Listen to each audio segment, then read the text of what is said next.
네, 매주 목요일마다 이어지는 마켓 인사이드, 이 펀드 매니저 운용력 입장에서 시장을 어떻게 보고 있는지 알아보겠습니다. 오늘은 미래에셋 자산 운용의 류경식 이사와 함께 이야기 나눠보도록 하죠. 안녕하십니까? 네, 안녕하십니까?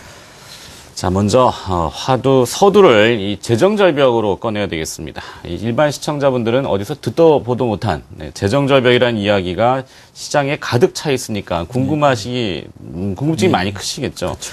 재정절벽이 연내에는 어떻게든지 해결이 되든지 아니면 뭐 재정 적자를 더 늘리든지 합의를 해야 될 거 아니겠습니까? 지난주엔 오바마 대통령이 의회 장들과 만나서 뭔가 물꼬는 트는 것 같은 그 느낌을 줬는데 어떻게 관전하고 계십니까? 네.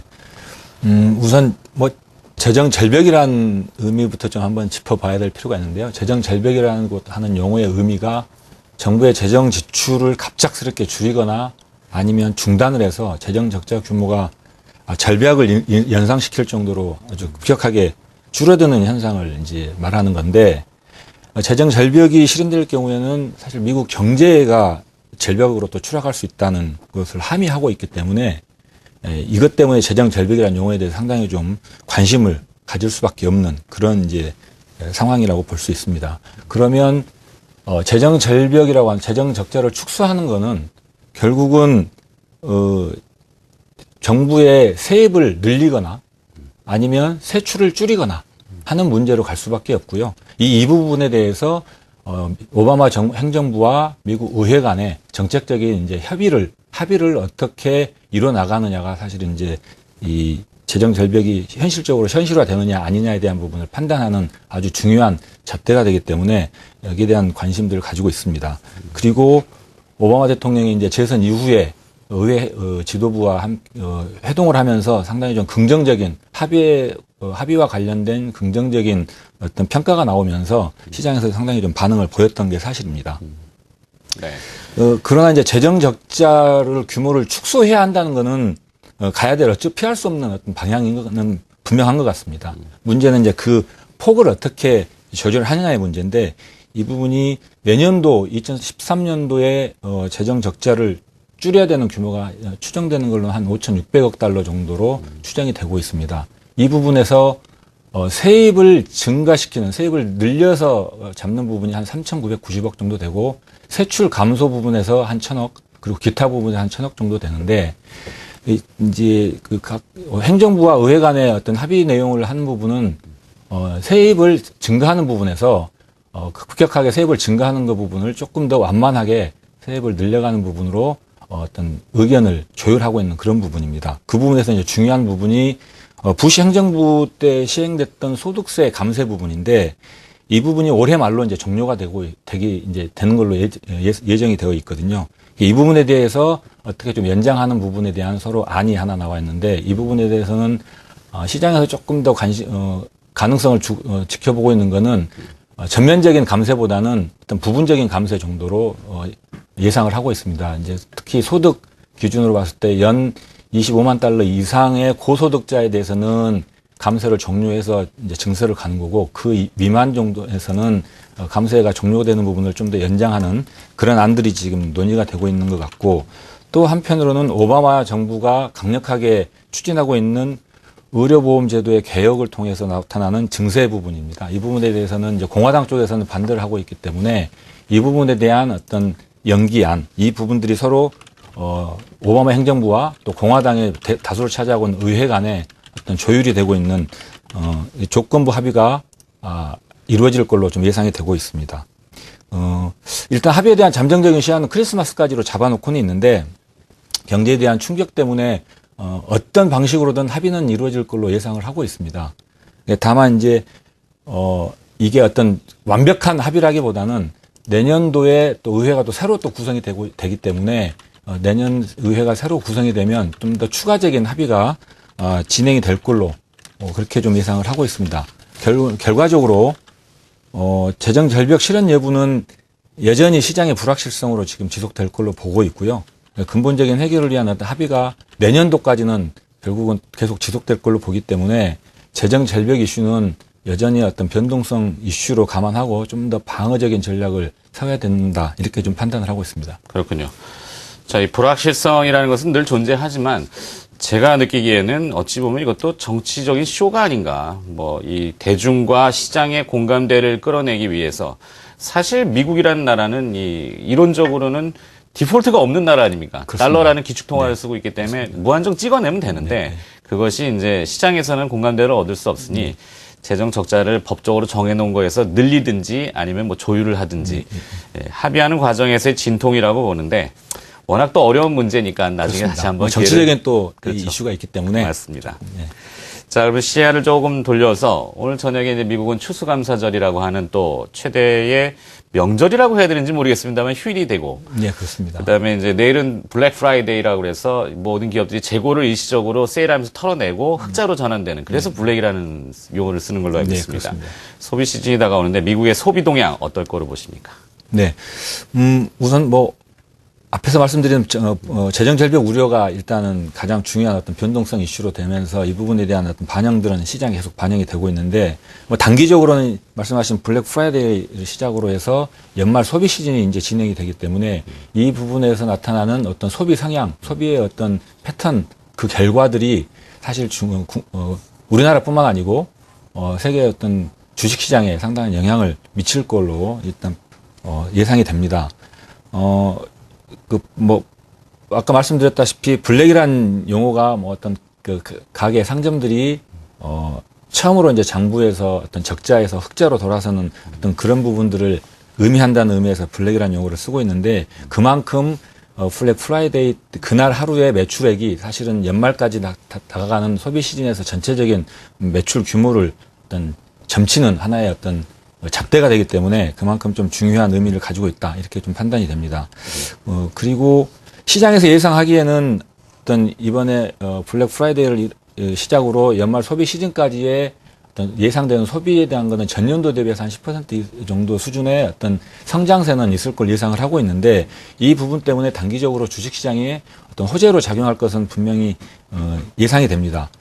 그러나 시장에서 예상했던 그 소비의 예상치보다 조금 더 밑돌게 된 어떤 결과를 보여준다면 오히려 시장의 어떤 하락 압력으로 작용할 가능성도 배제할 수 없기 때문에 블랙 프라이데이 날의 어떤 매출과 그 이후에 연말까지 진행되는 소비 시즌 동안의 어떤 소비 결과들을 가지고 여기에 대한 수치들에 대해서 좀 더 관심 있게 지켜볼 필요가 있겠다 이렇게 좀 생각이 되고요.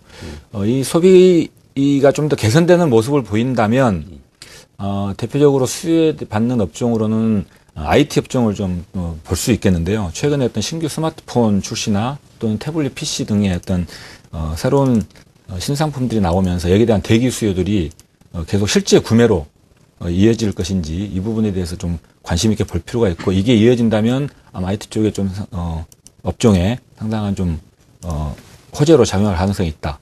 이렇게 좀 판단을 하고 있고요. 또 한편으로는 이제 섬유나 또는 의류 또는 유통 등의 어떤 전통적인 소비 관련된 수혜 업종들에 대해서도 좀 주목할 필요가 있다. 이렇게 좀 판단을 하고 있습니다. 네. 오늘 아침도 기사 보니까 삼성전자의 갤럭시 노트 2인가요? 예. 그게 뭐 또 한 300만 대가 팔려서 전에 노트보다도 훨씬 더 빨리 팔린다고 하는데, 네, 뭐 내일부터, 오늘 저녁부터 이어지는 미국의 소비 시즌, 선주문도 좀 많이 들어오고 막 이러고 있다고 하더군요. 네. 예상치는 조금 더 전년도보다는 좋아지는 걸로 예상을 네, 하고 있습니다. 그렇군요.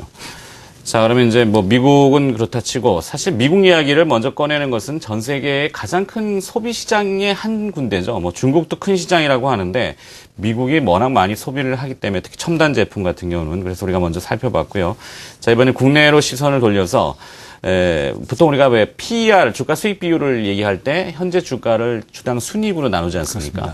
근데 주당 순이익은 늘어나는데 현재 주가가 멈춰버리면은 이 PER도 그러니까 뭐 어떤 그 구조상 낮아지는 형태로 되는데 2008년도 금융위기 때하고 현재 그 주가 밸류가 비슷하다고요. 이게 어떤 의미를 지니고 있죠? 네.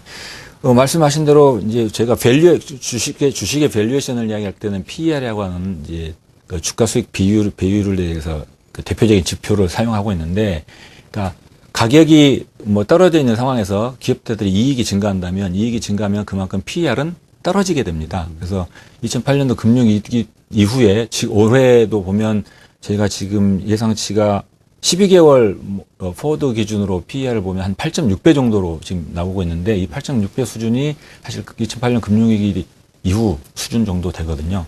이 얘기는 그만큼 기업체들의 이익은 증가를 했지만 그 이익이 증가한 것에 비례해서 주가가 그렇게 많이 오르지는 않고 그래서 그만큼 이제 PER이 좀 떨어져 있다.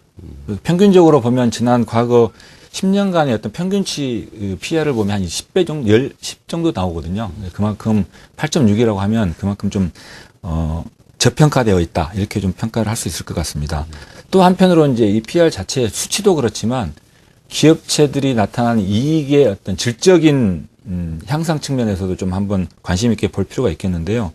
올해 전체 저희 국내 상장 기업의 순이익이 한 120조 원 수준으로 지금 예상을 하고 있는데, 예를 들어서 추정 오차를 조금 더 감안하더라도 한 100조 원대의 순이익은 좀 무난해 보입니다. 그래서 이 100조 원대가 계속 된다면 사실 코스피 기준으로 한 2년 연속 100조 원대 기업이익을 달성하게 되는데, 네.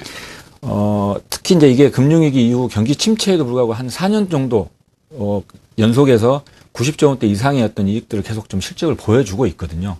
이 부분이 의미하는 바는 과거에 우리나라의 어떤 특정 산업의 어떤 경기에 의해서 한국 전체 기업이익이 이렇게 좀 좌지우지되던 어떤 모습과는 달리 조금 더 견조한 어떤 기업체들이 이익 실적들을 보여주고 있다 하는 부분이 어떤 질적으로 과거에 비해서 좀 더 향상된 부분이 있다. 이런 부분을 좀 관심 있게 지켜볼 필요도 있겠다 하는 부분이 있습니다. 그래서 이런 PER 수치가 좀 낮아서 좀 저평가되어 있는 부분하고 어떤 질적으로 향상된 측면까지 보면 우리나라 주식시장에 대해서는 조금 더 수급적으로 좀 저평가될 가능성도 있다고 좀 보고 있고요. 다만 이제 이런 밸류에이션 측면에서 좀 매력도는 분명히 있다고 보는데, 앞서 말씀드린 글로벌 어떤 미국의 재정 절벽이나 유럽의 위기의 어떤 그런 것들이 아직도 상존하고 있기 때문에 주식 비중을 확대한다는 거나 이런 부분에 대해서는 좀 더 저가에 분할 매수하는 전략으로 어떤 변동성을 낮추는 어떤 방식으로 접근하는 것이 좀 바람직해 보인다. 이렇게 판단을 하고 있습니다. 그렇군요. 그러니까 전체의 주식의 평가를 했을 때는 그러니까 이 저평가라는 것은 맞지만 외부의 불확실성 때문에 서둘러서 이것을 막 주식을 사가지고 기다리는 보초의 고통을 서지 마시고 좀 느긋하게 이렇게 좀 보시면서 하시자 이런 말씀을 덧붙여 주셨는데 그렇다면 무엇을 봐야 되는지가 또 중요하지 않습니까? 업종과 종목은 어떻게 보고 계십니까? 예. 올해 그 주식시장의 좀 특징이라고 보면 대형주보다 이제 중소형주들이 상당히 좀 발굴의 어떤 성과들을 보여줬던 게 사실입니다. 그래서 이 부분은 어떻게 보면 전반적인 어떤 경기 침체하고 좀 맞물려 있을 수 있는데, 우리나라 대형주들의 특징을 보면 주로 업종으로 보면 주로 이제 아주 경기에 민감한 화학이나 철강 또는 산업재에 관련된 종목들이 좀 많이 차지하고 있고, 중소형주들을 보면 조금 소비 관련된 경기에 좀 둔감한 어떤 필수 소비재라든지 아니면 제약 바이오 이런 관련된 종목들이 좀 중소형 종목이 많다 보니까 경기 침체가 조금 더 이제 지속이 되면서 대형주보다는 어떤 중소형주 종목들이 성과들이 좀 좋았던 그런 부분이 있고, 또 한편으로는 우리나라의 이제 대부분 대형주들이 대부분 어떤 수출 중심의 기업체들이거든요. 그래서 수출이 조금 더 저희가 조금 실적들이 좀 좋지 않으면서 대형주의 성과가 좀 부진한 모습을 보였던, 이렇게 좀 판단을 하고 있습니다. 이게 어찌 보면 또 전체적인 경기 침체라는 게 어떤 아주 성장을 멈추는 게 아니고 우리가 소위 이제 불황형 성장이라고 이야기하는 부분이 있는데, 일종의 좀 성장률이 좀 떨어지는 저성장 경제하에서는 상대적으로 이런 어떤 소비 관련된 종목들이 좀 다른 업종에 비해서는 좀 양호할 수밖에 없어서 중소형주에 대한 부분이 상당히 좀 결과가 좋았고, 중요한 거는 그럼 이런 어떤 기조들이 계속 지속이 될 건지에 대한 부분인데, 내년 2013년도 보면 우리나라뿐만 아니라 글로벌 경제 자체가 아주 V자로 턴을 해서 아주 경기 호황으로 돌아서는 어떤 이렇게 예상하기보다는 네. 좀 저성장의 어떤 좀 구조화되면서 지속되는 어떤 이런 쪽으로 예상되는 것이 좀 더 확률이 높기 때문에 그렇다면 결국은 또 소비 관련된 업종이나 이런 부분들이 조금 더 지속이 될 가능성이 높기 때문에 중소형주에 대한 관심들은 여전히 좀 관심을 가지고 볼 필요가 있을 것 같습니다. 그렇군요. 네. 네, 뭐 이 사람이건 종목이건 필요 이상으로 비대하면 움직이기가 좀 둔하죠. 예, 그래서 다이어트라는 이야기를 많이 하는 것 같습니다. 슬림화되어 있고 가벼운 그런 종목들이 좀 더 각광을 당분간 받을 것이다. 이렇게 또 이야기해 주셨습니다. 네, 마켓 인사이드 미래에셋 자산운용의 류경식 이사였습니다. 고맙습니다. 예, 고맙습니다.